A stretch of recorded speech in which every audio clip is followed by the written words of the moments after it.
Today is the day that I am going to start sewing all of my cockpit cushions. This transition is hard. It's very hard. I just got finished with the diesel class. Pop the light down here. Heading out on our own with our hope in the clouds, and we're starting to see that we're onto something. Feel it coming, we'll keep running, nothing in our way. We got what it takes. Here we go with the sunlight on our skin. It's a brand new day, it's ours to take, and we will let it in. This is where the adventure begins. All right, so I just walked in. What are you doing, babe? You're Cutting. What is that? Pat's canvas. Miss Pat loaned me her turkey cutter thing that I couldn't find. I'd saved ours, but God knows where it is. So I'm cutting foam for our forward cockpit cushions that the moorings couldn't find. And This is dry fast foam. It's only 2-inch. I should have gotten 3 or 4-inch. it's okay. That's like butter.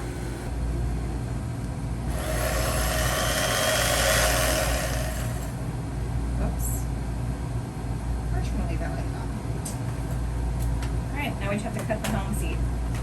So, coming back from Tortola, this wimpy little helm seat cushion was crappy and was hard to sit on, especially for hours on end at night shift. So, I bought an outdoor cushion off Amazon, took the cover off of it, and then I just made a template from this with some Durascrim from Sailrite and patterned that. And then I just have to sew the cover for it. But I think this is gonna be much better. Ooh, much better than that other thing. So hopefully this will work better than the other one. Today is the day that I am going to start sewing all of my cockpit cushions. How much does this thing weigh? Oh, it's heavy. Projects on boats are bigger than you think.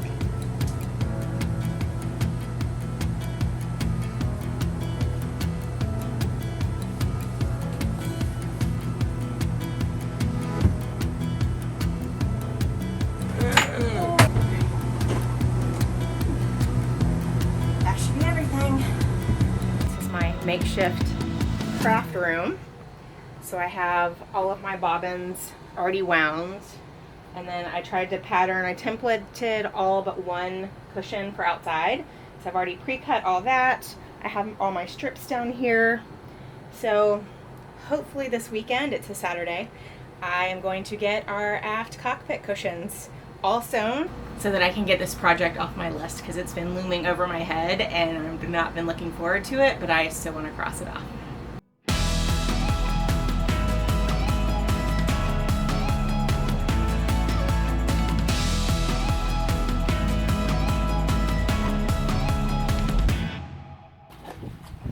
First of 7 cushions is in and looks good. It's promising. So the front cockpit cushions are completed and Rob is now screwing in the snaps to the gel coat. Hey, bud. Hey, Davis, you know what this is? That's a countersink. Countersinks. Mom had gone through the gel coat over here without one, and it cracked the gel coat up a little bit, but we learned that if you get a countersink and countersink the gel coat, like shave out the gel coat around the screw, you won't get that same cracking because it's going to go into the fiberglass below and not into the gel coat. So it's going to save you from having expensive gel coat repairs when you're putting in screws into your boat. And then we also use a little bit of silicone marine sealant. They're a popular brand. Just kidding. And put it around the screw.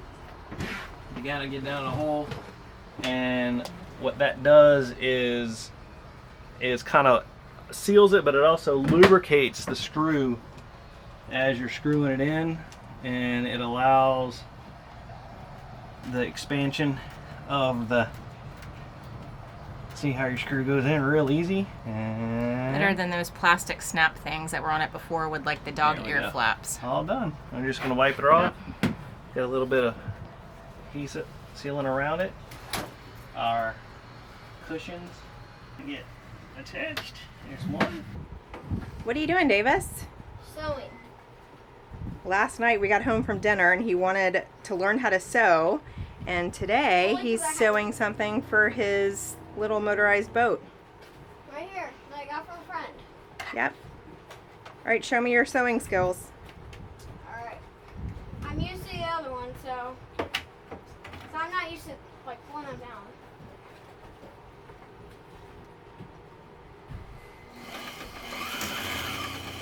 Slow. Slow.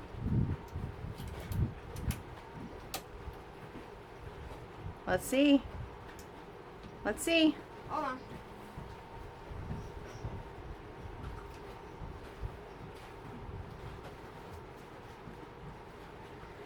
Good job, bud. Nice. So I'm in the car because Rob was gone all morning. He was working in St. Augustine, was going to pick up an Iridium Go. This is day 5 of homeschooling, and we've never homeschooled. I've never been a stay-at-home mom. I've always worked. So this transition is really hard. And Davis, being the 4th kid, he's just the most strong-willed child, and he doesn't want to be told what to do. It needs to be his idea. You have to give him choices. And, honestly, he probably gets that from me. But I was with him all morning. He was just really being obstinate, not wanting to do his work. We were down to one thing he had to do left, was just reading comprehension, and he just refused to do it. He wants to go back to middle school. All of his friends started school last week. We're here, still in town, so he doesn't understand why he can't go to his middle school and be with his friends, and he doesn't want to homeschool. So we just kind of had a huge argument, and Rob just got home, and I was like, you have to take the kid. Like, I have to go. Like, I have to get off the boat. Like, this is overwhelming, changing your life from, this is just my land life was completely different. So it's not just for going sailing around the world. Oh, that's so exciting. But like, my entire life has kind of been changed. Like, I'm not working. That was a huge part of kind of who I was. Now I'm a teacher. I am editing videos, which I've never done. I've done as a hobby, but I've never really done as like a career. So I'm having to learn that, and how to manage storage on a computer, and, how to upload videos and cut stuff and color grade audio. Like, this is all new to me. This is, marine heads, not taking a shower in my huge shower, like walking to the marina shower, sleeping, going from a king size bed to going from a king size bed to a queen size bed.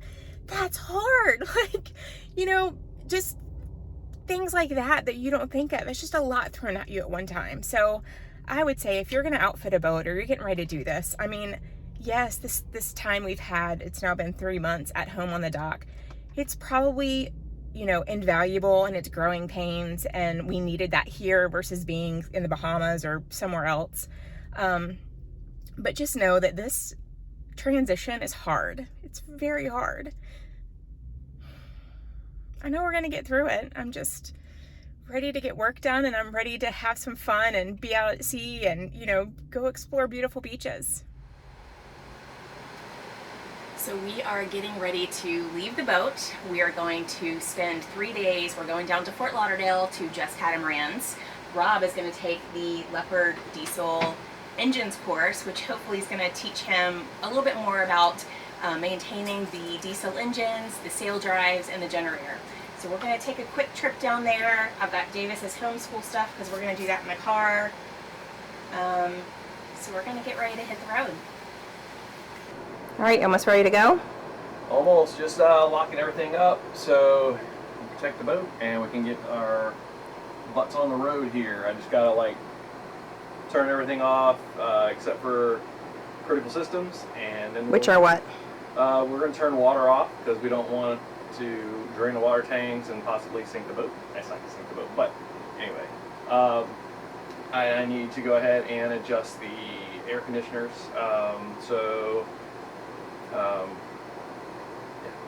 Close all the blinds, lock all the hatches. Yeah, Are we going to leave this portable AC unit going? we are not. Ooh. The fans? Fans will stay running. Okay. So, but yeah, we just need to make sure that the boat's locked down, make sure that everything is safe. We're only going to be gone a couple of days, but still, you know, you want to make sure when you leave your boat not to leave any, you know, systems that could damage the boat while you're gone with power to them.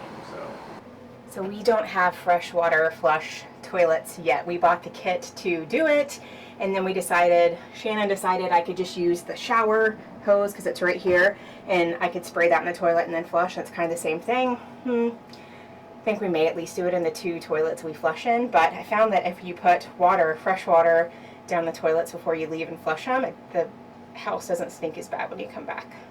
All the shades are down. Yes.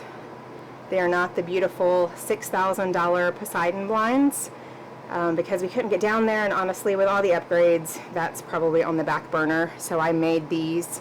I don't know if I showed it in a previous video. I may show it, but it's just room darkening. Those we haven't even attached yet. I just kind of have those up there for sun protection, but just to keep it a little bit cooler in here while we're gone.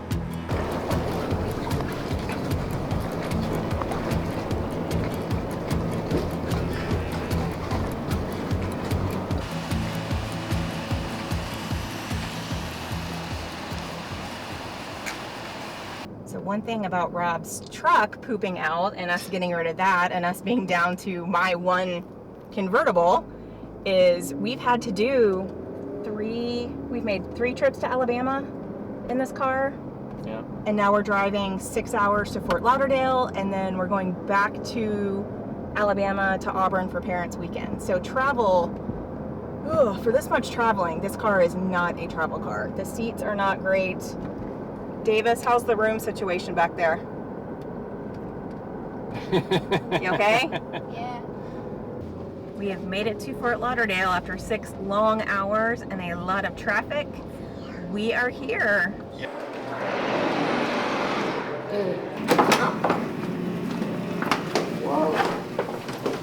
So this is the Intercoastal Waterway, and right where that yellow boat's coming out right there is the New River.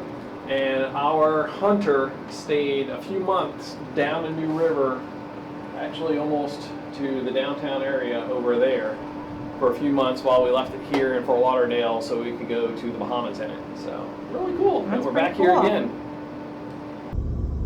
I'm heading over to Just Catamarans. We're here. And look, it's Nikki and Jason's car, still here. Hi, we're here to register for the diesel class. Ooh, and your name? Rob Miller. Rob Miller. Excellent. Good morning, everybody. I'm Chad.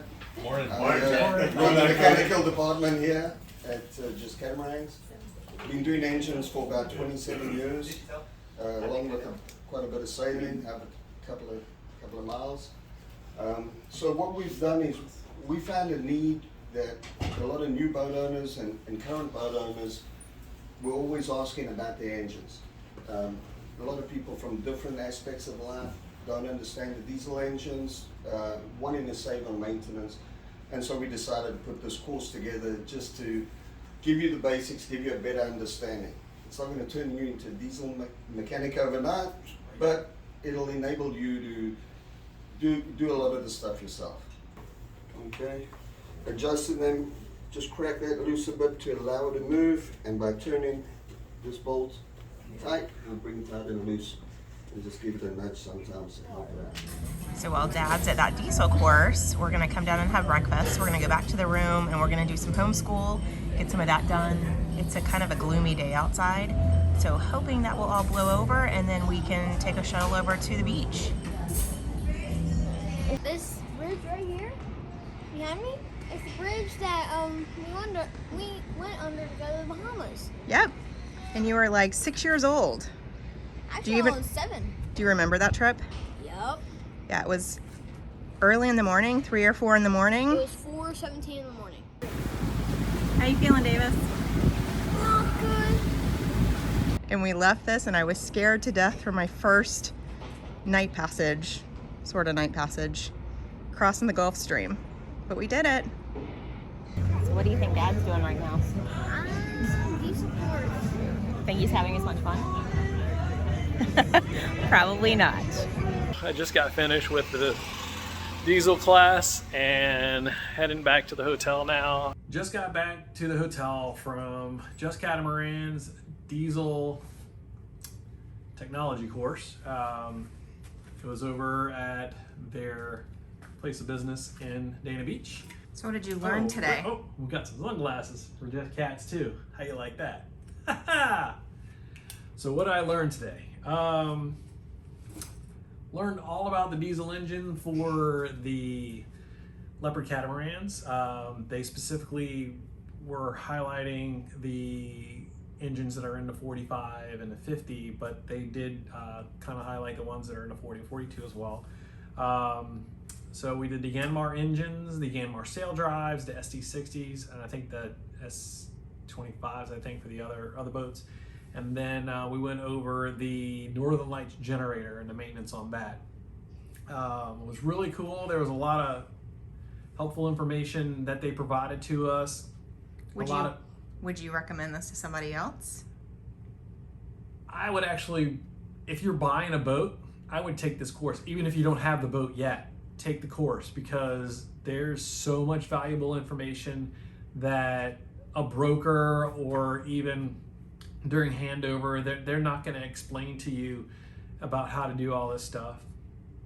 I would take this course. I would not have another boat without taking a course like this again. I mean, it's very invaluable to the upkeep of your engines and your generator, which those 2 items, well, 3 items on a catamaran, that's going to be your most expensive repair parts if you were to have to get work done to those systems. So I highly recommend taking this class from Just Catamarans. It was just a quick trip for the class, and it's back to boat projects. Hopefully we'll get some work done. And apparently Rob has talked to Laurent, and looks like we're going to be bringing our boat back down here to get the electrics, to get the lithium, the solar, all that hooked up, because they can do it in 3 days. So my favorite part of this whole trip has been staying in a hotel where we can set the AC on whatever. So we've been enjoying 70 degrees, and this is the first time I've slept under covers in probably 2 to 3 weeks. Other than we had to get 2 double beds, so it seems like the bed situation is shrinking, but still, cold AC and covers, I am happy. All right, guys, so we have succumbed to the infamous water in the helm light. And I've got 2 of the screws off right now, and you can see water's just trickling out of the helm. All right, all 3 screws are out. I'm gonna pop the light down here. Oh, Lord.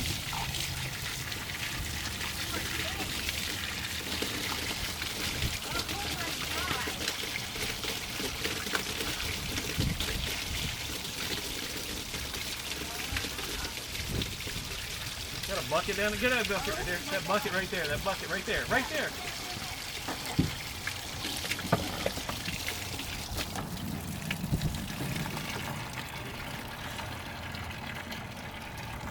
Oh my God. I tell you what, if we ever needed fresh water, we got it, baby. Yeah. Needless to say, we probably need to rebed the screws in the hardtop. And from what I've heard, instead of using the cap nuts, just to go ahead and get a regular nut on there, that'll actually tighten it down properly so they don't leak again like this, and we'll probably use 4200 like everybody else suggested. And we're gonna let that dry out for a few days probably, and get the light on order. Gotta love these boats, man. Gotta love these boats.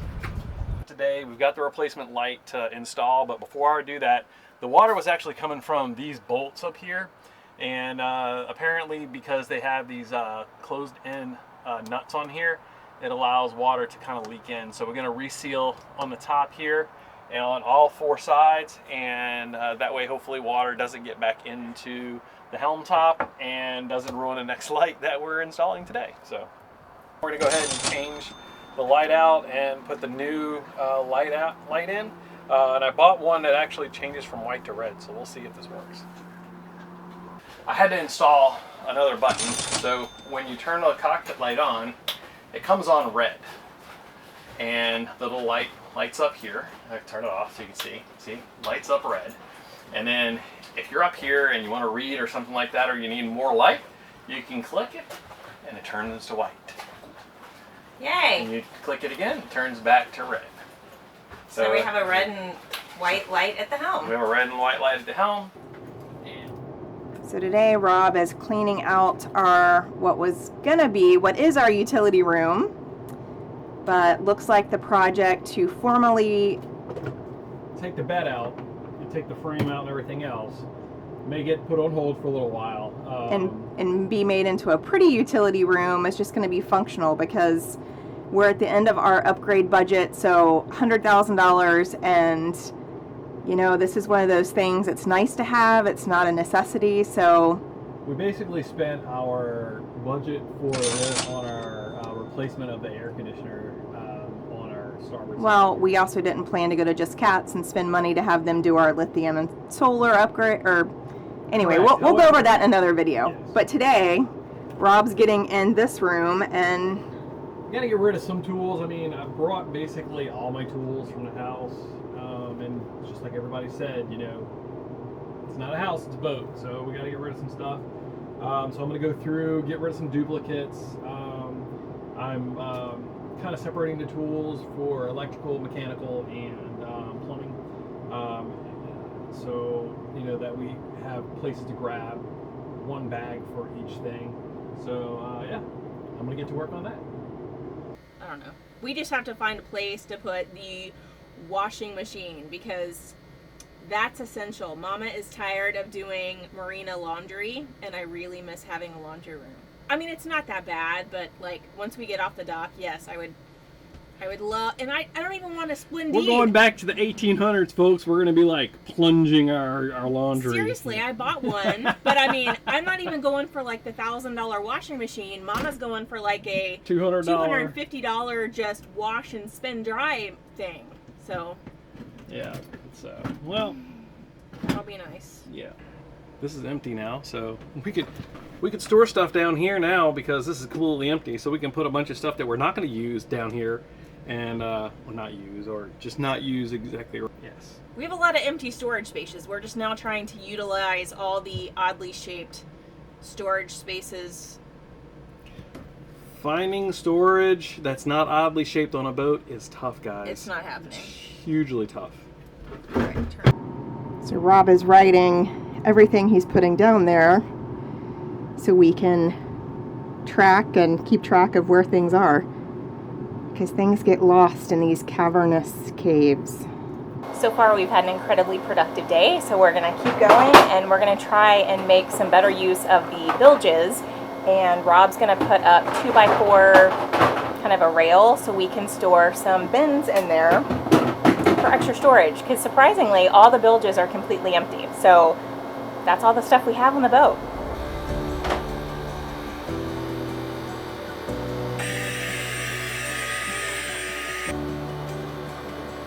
Honey, what are you doing?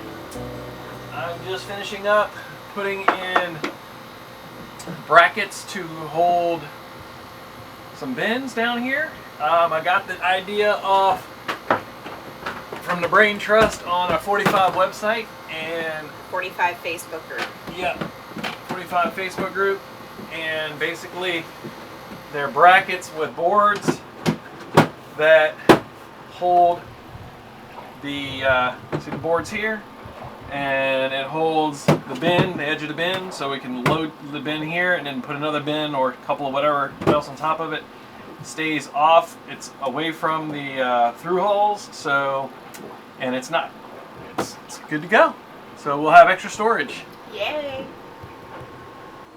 All right, we're gonna test the storage. I just finished the last board down here. So we're gonna put the first bin in. You gotta kind of wiggle it around a little bit. It's gonna be heavy when I put it in, but of course, it's what it is. So moving it in, moving it in. Yay! It's now, and then we have another one that can fit on top. So we had to get smaller ones because we couldn't do 2 of those.